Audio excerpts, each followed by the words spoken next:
Hi everybody, it's Rebecca Virginia, and today's video I'm going to be showing you 3 fall DIYs. Today's video is sponsored by Cricut. Let's get started. Here's everything that you'll need to make the first DIY.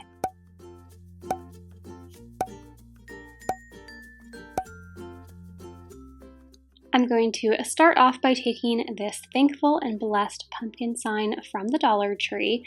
And the Thankful and Blessed has a lot of glitter on it, so instead of sanding it off and having to paint over that glitter, I just flipped the sign over and started painting. I'm using the color Pumpkin by Waverly and Vivid Orange by Art Deco. A bit of a painting hack from me is how to get really pretty shading that looks like it's seamless in with your decor. You don't want super harsh lines, you want it to be nice and blended. And how I do this is I don't wait until the paint is fully dry, I wait till it's about 75% of the way dry. So there's still a little bit of wetness to the paint, and I just find when I go over that with a darker color and start shading, it just blends in a lot better and looks more natural and not so obvious. So here I am taking the color Pumpkin by Waverly, and I had added a little bit of brown from, I believe it was my Folk Art Brown Umber. And I just added that in to make the definition lines in the pumpkin, and then I went in with a little bit of white paint and added some highlights. At the bottom of my pumpkin, I had ran out of the pumpkin ornaments that the Dollar Tree has, but they did have these that were covered in a paper with a buffalo check, and I decided to paint over that. I'm going in with a mixture of the Waverly pumpkin color and a bit darker of the brown. And I thought that it blended a little bit too much into the large pumpkin sign, so I really dirtied it up to make it look like it was a pumpkin from a pumpkin patch, using some brown paint, adding in the definition lines, and going all the way around the pumpkin, and also painting the stem brown. These were really cute pumpkin. They didn't say they were ornaments, it just said pumpkin decor at the Dollar Tree. I did like the buffalo check, so if you go for more of the black and white theme, I think that would be cute. And I am making 3 pumpkins, one for myself, one for my boyfriend, and a special one for our dog because he is obviously the head of the household. So for this other one, I did the exact same thing, painting it orange and adding the brown paint all around the edges and on the stem. And for the center pumpkin, which is going to be my dog's pumpkin, I painted that in this blue, slightly green color. It's called Agave by Waverly, and I really have liked using it for my fall decor. I've never done anything outside of traditional oranges, yellows, and browns for fall, but I'm really liking the blue color. And I am using my Cricut maker for the vinyl lettering that's going to be going on this project. I love my maker, it's so cool. It detects the tool that you're using. You can see it doing that right now just to make sure that you are using the right tool. This one is the Fine Point Blade, and after I head into Design Space, I am using the fonts Four Seasons and Magnolia Sky, in case you're wondering. So I used Four Season for our name lettering and Magnolia Sky for the Welcome to Our Pumpkin Patch. And originally I was going to do it in the white vinyl I showed earlier, but it didn't really show up on the pumpkin, so I ended up switching to black, and that came out much better. So right now my Cricut is just cutting out all of the lettering, and then it is time to add it to my pumpkin sign. So I'm figuring out how I want my pumpkins placed, and then I'm taking them apart, and now I am burnishing the vinyl onto some of this Cricut transfer tape. I love the Cricut transfer tape. I've tried a lot of them, and it is by far the best.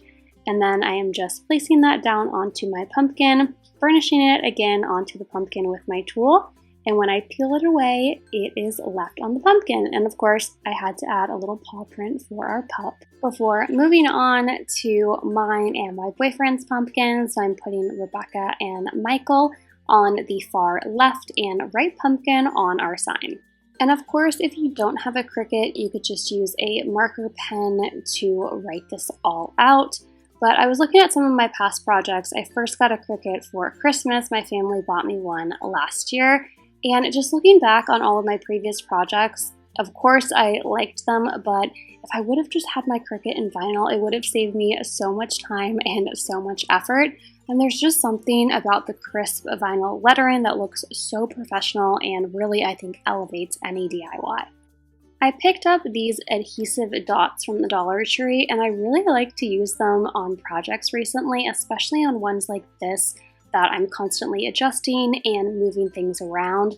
It's so much less permanent than hot glue, so you don't have to get everything perfect on the first try. You have the ability to move and shift things without that commitment of hot glue. I also made a bow out of some burlap ribbon. If you want a tutorial on how to make a bow like this, I will link above in the upper right-hand corner my latest video where I explain this in detail. In Cricut Design Space, I just searched for an image using Pumpkin Patch, and this really cute font came up and I really liked it, so I just inserted it into my project before cutting it out. I also added the Welcome to R above the fancy pumpkin patch using the Four Seasons font. And then I just burnished that down into the center of the pumpkin, and it looks way better than anything that I could have tried using a paint pen and my handwriting. To hold up the sign, I had already cut off the jute hanger, so I just made a new one. And I still felt like there was a little something missing, so using raffia, I made 2 small bows and placed those on the outer, smaller pumpkins.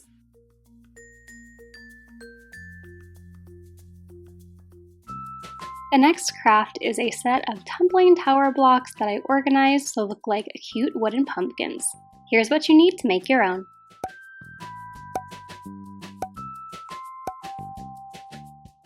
This DIY is fast and easy and only requires a couple of supplies. I'm starting off with the tumbling tower blocks from the Dollar Tree. Keep your eye out, they have a smaller container of these, but every year around Christmas time, they come out with the massive, jumbo pack of tumbling tower blocks, and they're already starting to put out Christmas stuff, so keep your eye out. It's usually in the children's toy section. So to start off, we're going to be making our tumbling tower pumpkins by painting them using Pumpkin by Waverly. Next, it's time to actually start stacking them. I did 5 tumbling tower blocks to a pumpkin, and I am staggering each of the tumbling tower blocks. The first and the bottom block I kept pretty symmetrical with one another, and then every other tumbling tower block I am staggering. This second pumpkin, a couple of the tumbling tower blocks weren't fully painted, so I just made that the backside. Make sure when you're putting these together, you are really looking at each of the tumbling tower blocks.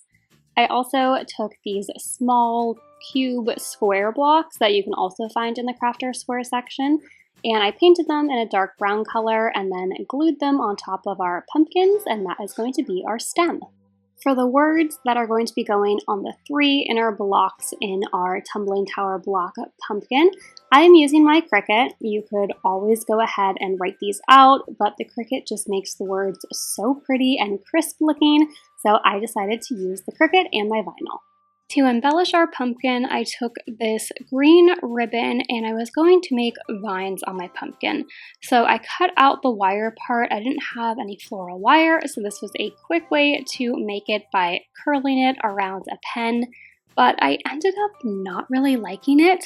I kind of left it there while I made this bow out of raffia to see if I would warm up to it. I thought it was cute, but something about it just was kind of throwing me off, so I ended up ditching our vine and just going with the raffia bows. And I just couldn't give up on the vine. In my mind, I thought it was going to be really cute, so I picked a darker green ribbon and tried that, but I still just wasn't really liking it, so I did end up just using the raffia bows. This is such an easy DIY that even if you don't end up using your Cricut, I think it would be a really cute one to do with kids as long as you handle the hot glue gun and they could grab a pen and write out some words that they associate with fall. The last DIY for today's video uses a shadow box from the Dollar Tree. Here's what else you need to make it.